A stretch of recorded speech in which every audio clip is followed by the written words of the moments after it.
Well दोस्तों, आज के डेट में कोई विंडोज़ एक्सपी तो इस्तेमाल करता नहीं होगा।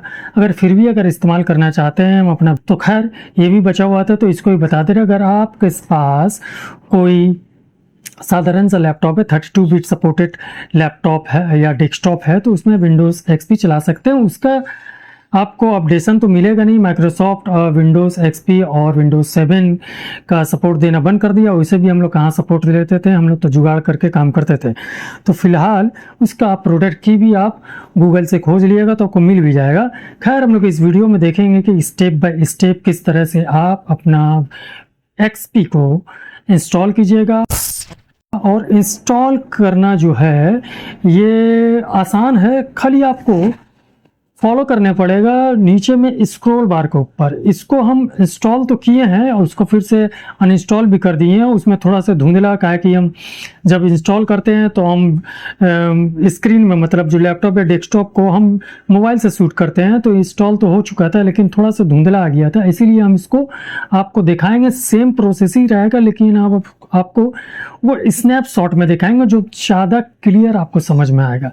वेल दोस्तों, सबसे पहले आपको तो सेटअप में जाना पड़ेगा। सेटअप में जाके अगर आप सीडी का यूज़ करते हैं या रिमूवेबल ड्राइव मैंने फ्लैश ड्राइव का यूज़ करते हैं, तो आपको यहाँ से सबसे पहले बूट वाला ऑप्शन में जाके यहाँ से आपको सीडी या फिर पेन ड्राइव को आपको सेलेक्ट करके F10 प्रेस करके इसको सेव कर देना है और सिस्टम को रिस्टार्ट करना है। जैसे ही आप सिस्टम को रिस्टार्ट करिएगा, आपके सामने प्रेस एनी की टू कंटिन्यू 5 डॉट आएगा। ये 5 डॉट का पहले ही आपको किसी भी की को प्रेस कर देना है ताकि वो प्रोसेसिंग में आ जाए।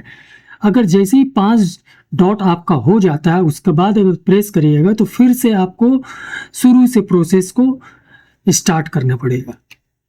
अब यहाँ पर जैसे आप आते हैं तो देखिए आपके सामने वेलकम टू सेटअप विजिट आ जाता है। यहीं से आप फ्रेश अगर इंस्टॉल करना चाहते हैं तो आपको फ्रेश इंस्टॉलर माने ऊपर वाला, ठीक है। अगर आप नीचे वाला रिपेयर करना चाहते हो, ऑलरेडी पहले से है, अगर आप नहीं कुछ करना चाहते हो तो F3 प्रेस करके आप निकल सकते हैं। इसमें सब काम एक्चुअली विंडोज़ एक्सपी में आपका कीबोर्ड से ही होता है। यहाँ पर माउस का काम कुछ नहीं है, ठीक है। तो आपको अप एंड डाउन एरो से आपको सेलेक्ट कर लेना। तो फिलहाल हम लोग यहाँ पर विंडो को सेटअप करने जा रहे हैं, इंस्टॉल करने जा रहे हैं, उसमें कुछ पार्टीशन वगैरह भी करेंगे। तो चलिए हम लोग पहला वाला ऑप्शन को क्लिक करके, मतलब इंटर करके आगे बढ़ते हैं। जैसे ही हम लोग आगे बढ़ते हैं तो हमारे सामने टर्म्स एंड कंडीशन का एक पेज आ जाता है। इसको हमको एक्सेप्ट करना पड़ता है, जबकि यहाँ पर हमको कीबोर्ड से प्रेस करना पड़ेगा। इसलिए इसको एग्री करने के लिए हमको F8 प्रेस करना पड़ेगा। देखिए एकदम नीचे में आपको दिख जाएगा हर चीज़ आपको नीचे में फॉलो करके ही आपको पता चल जाएगा कि पार्टीशन के लिए क्या करना है, नया पार्टीशन बनाना है उसके लिए क्या करना है, डिलीट के लिए क्या करना है। आपको नीचे वाला जो स्क्रॉल बार है उसको आपको हमेशा फॉलो करते रहना है। उसके बाद जैसे ही F8 प्रेस करके आगे बढ़ते हैं, हमारे सामने हमारा हार्ड डिस्क दिखा देता है। और ये जो है ये लेगेसी मोड यानी MBR बायोस मोड को सपोर्ट करता है। यहाँ पर अनसपोर्टेड स्पेस है हमारे सामने 40 GB का आसपास हमारा एक हार्ड डिस्क है, उसमें हम लोग अनएलोकेटेड पार्टीशन है। इसको तो हमको सबसे पहले पार्टीशन को क्रिएट करना पड़ेगा। अब यहाँ पर देखिए ऊपर की तरफ आपको बता रहा है कि to set a window XP on the selected item press enter. तो हमारा जो इस पार्टीशन है इसको हमको अगर इंटर करना है तो डायरेक्टली हम करेंगे तो हमारा पूरा का पूरा यहाँ पर ही एक्सपी इंस्टॉल हो जाएगा। लेकिन हम चाह रहे हैं कि हमको डायरेक्ट इंस्टॉल नहीं करना है। इसी पार्टीशन से अगर आप चाह रहे हैं कि आपको कोई नया पार्टीशन को क्रिएट करना है तो देखिए नीचे में आपको दिखा रहा है C अपना कीबोर्ड से प्रेस करना है। अगर C प्रेस करिएगा तो आपको पार्टीशन करने का मौका मिलेगा, यानी कि हार्ड ड्राइव को आप कई पार्ट में बांट सकते हैं। अगर इंटर करिएगा तो आपको उसी ड्राइव में मैंने पूरा का पूरा जो अनएलोकेटेड अनपार्टीशन स्पेस है उसमें आपका सिस्टम आ जाएगा, मतलब पूरा इंस्टॉल हो जाएगा उसमें एक्सपी।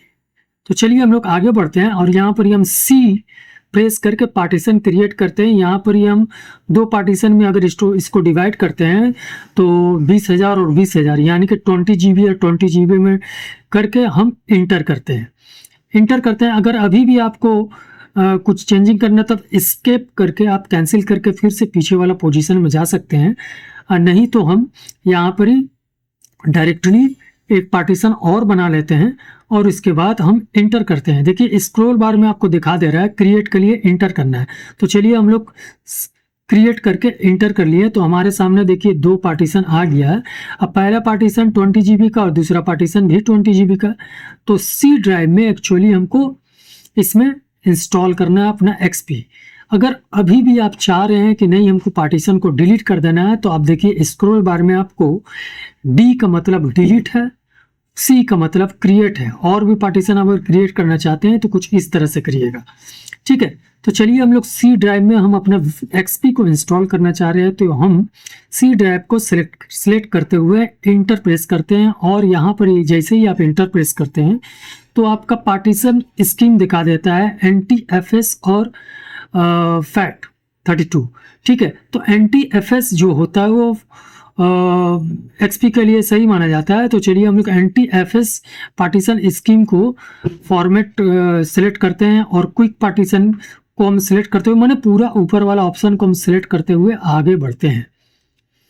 जैसे ही आगे बढ़ते हैं यहाँ पर ही सेटअप इस फॉर्मेटिंग, आपका वो जो पार्टीशन आपने सेलेक्ट किया है इसको सबसे पहले XP फॉर्मेट करेगा। फॉर्मेट करने के बाद थोड़ा से आप वेट करिएगा तो आपके सामने फिर से आपको वेट करवाता, और जो भी आपका मैंने फ्लैश ड्राइव लगा होगा या फिर CD या DVD लगा होगा उससे आपका फाइल सेटअप फाइल को कॉपी करेगा। कॉपी करने में भी थोड़ा सा वक्त लगेगा, वेट करिए। उसके बाद एक बार विंडो रीस्टार्ट होगा और कुछ इस तरह से लोगो के साथ आपके सामने विंडो स्टार्ट होना स्टार्ट हो जाएगा, ठीक है। थोड़ा देर वेट करिए। वेट करने के बाद आप देखिए आपके सामने कुछ इस तरह से ऑप्शन आ जाएगा। ऑलरेडी आपका 3 काम हो चुका है, ठीक है, 3 काम हो चुका है। उसके बाद आपका सामने क्या काम बच रहा है, देखिए और 2 काम बचा हुआ है। 37 मिनट का आपको यहाँ पर टाइम ड्यूरेशन दिखा रहा है और नीचे में आपको इंस्टॉलेशन का प्रोसेस दिखा रहा है। बस इसको थोड़ा सा वेट करिए। जैसे ही आप वेट करिएगा आपके सामने, और जैसे ही नेक्स्ट करिएगा आपको सबसे पहले आपका अगर की प्रोडक्ट की है तो प्रोडक्ट की आप यहाँ पर डाल दीजिए। अगर प्रोडक्ट की नहीं है तो आप स्किप करके आगे बढ़ सकते हैं, बाद में भी प्रोडक्ट की दे सकते हैं। तो यहाँ पर 25 कैरेक्टर का प्रोडक्ट की लगता है। आप गूगल में भी जाके सर्च कीजिएगा विंडोज XP क्लाइंट प्रोडक्ट की, तो आपको बहुत सारा मिल जाएगा। बाद में वहाँ से भी सर्च करके इसको डाल सकते हैं, नहीं तो नीचे में आपको दिखाएगा your window is not activated something like this. तो चलिए हम लोग प्रोडक्ट की यहाँ पर डाल देते हैं और आगे की तरफ हम लोग बढ़ते हैं। नेक्स्ट करते हैं। जैसे नेक्स्ट करते हैं आपको कंप्यूटर नेम आपको बोलेगा, कंप्यूटर नेम आप डाल दीजिए जो आपको डालना। एडमिनिस्ट्रेटर पासवर्ड भी आप डाल दीजिए ताकि आप इसको सिक्योरली प्रोटेक्ट वे में इस्तेमाल करें। अभी भी आपका 33 मिनट बचा हुआ है। ये सब करने के बाद जैसे ही आप आगे बढ़िएगा तो आपको डेट का फॉर्मेट चूज करना पड़ेगा। यहाँ से डेट का फॉर्मेट आप चूज कर लिए, कौन सा डेट है, कौन सा मंथ है, कौन सा ईयर है, ठीक है। चूज करने के बाद आप नेक्स्ट कीजिए और उसके बाद यहाँ पर ही आपको बता रहा है टिपिकल या कस्टम। तो टिपिकल या कस्टम सेटिंग का ऊपर क्लिक करके आप नेक्स्ट करिए। तो हम यहाँ पर टिपिकल क्लिक करके हम नेक्स्ट करते हैं और यहाँ से ये सिस्टम फिर से जहाँ तक हुआ था उसके बाद से और प्रोसेसिंग होना स्टार्ट हो गया है। यहाँ पर हमको टाइम लिमिट बता रहा है 1 मिनट का रिमेनिंग टाइम ड्यूरेशन बचा हुआ है, ठीक है। तो चलिए हम लोग आगे बढ़ते हैं। अब यहाँ से मोटा मोटी आपका फाइनल हो ही चुका है। यहाँ पर विंडो का विजुअलाइजेशन को इम्प्रूव करने के लिए ये ऑटोमेटिकली कुछ काम करेगा। नॉर्मली विंडोज XP में जो आपको बाहर से ड्राइवर आपका साथ CD दिया होगा या फिर आप गूगल से आप अपना मदरबोर्ड का हिसाब से आप चूज कर लीजिए कि आपका मदरबोर्ड कौन सा, उसी का हिसाब से आप नेटवर्क का ड्राइवर, ऑडियो का ड्राइवर, वीडियो का ड्राइवर, ठीक है, साउंड का ड्राइवर, तमाम ड्राइवर आप अपना मदरबोर्ड का मॉडल नंबर डालिएगा और उसके साथ आपको डाउनलोड करने का मौका मिल जाएगा। गूगल से डाउनलोड करिएगा कि बाद में बहुत सारा ऐसा चीज़ होगा जो आपका इसमें वर्क ना करे। तो ये पार्ट विंडो इंस्टॉलेशन जो XP का है, अभी का जितना भी इंस्टॉलेशन आ रहा है सब एक साथ हो जा रहा है, लेकिन XP में ऐसा नहीं होता, आपको बाहर से ड्राइवर इंस्टॉल करना पड़ता था।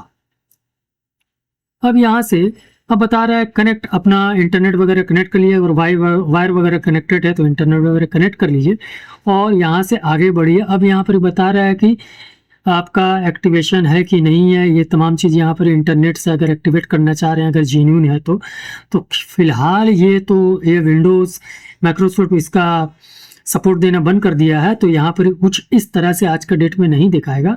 ठीक है, जो भी प्रोडक्ट की वगैरह होगा आपको कहीं से जुगाड़ कर लेना पड़ेगा।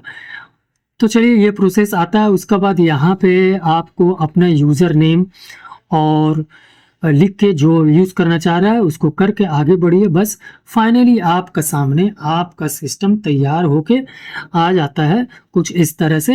ये एक्चुअली बहुत पॉपुलर सॉफ्टवेयर माने ऑपरेटिंग सिस्टम था, बहुत लोग इसको इस्तेमाल करते, बहुत फ्रेंडली सॉफ्टवेयर था और बहुत ईजी टू मतलब वर्क था। तो अभी भी आज का डेट में भी आपका कुछ 32 बिट का या कमज़ोर हार्डवेयर वाला सिस्टम है तो आप ज़रूर से ज़रूर इसको एक बार ट्राई कीजिए। ठीक है, नहीं तो विंडोज़ 7 और विंडोज़ एक्सपी जो था वो काफ़ी पॉपुलर हुआ, उस 8.1 और 10, 11 अभी आ चुका है। तो सबसे ज़्यादा पॉपुलैरिटी ये सब ऑपरेटिंग सिस्टम को मिला था। दोस्तों इस वीडियो में इतना ही था। विंडोज़ एक्सपी को इंस्टॉल करके आपने देख लिया। आप आईएसओ फाइल का ले लीजिए, चाहे वो डीवीडी ले लीजिए, चाहे आप उसका बूटेबल बना लीजिए। ध्यान रखिए आपका इसमें लेगेसी बूटेबल जो सिस्टम होता है वो सपोर्ट करता है। एमबीआर सपोर्टेड जो पार्टीशन स्कीम वगैरह होता है वो इस तरह, ये वैसी एडवांस वर्जन में नहीं था आज का डेट में जो आ गया है।